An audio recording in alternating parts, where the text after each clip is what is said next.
We're here at the Manakau Stream Bridge site as part of the Ōtaki to North of Levin project. Behind me you can see we're doing single column soil mixing.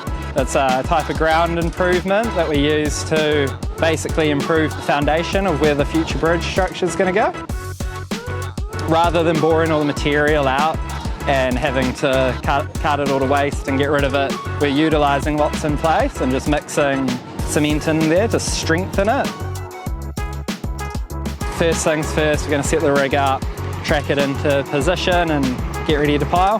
Then we'll batch the design quantity of grout over at our batching plant, which takes like a mixture of cement and bentonite. Once that's batched and ready to pump, we'll start drilling down. As we drill down, we're injecting grout into the ground, mixing it, almost like baking a cake. And then you get to the bottom of your ground improvement profile and then you pull it back up, mixing on the way up again, and simple as that. We've got about 128 on this side and 140 on the other side of the road. We're drilling anywhere up to 20 a day at the moment, so the team are on a great run.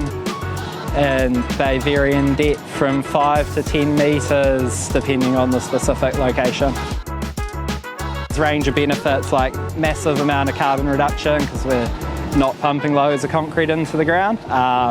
Using a bit of cement but far less. We're not having to cart material off site so we don't create a huge amount of spoil, way less trucks on the road.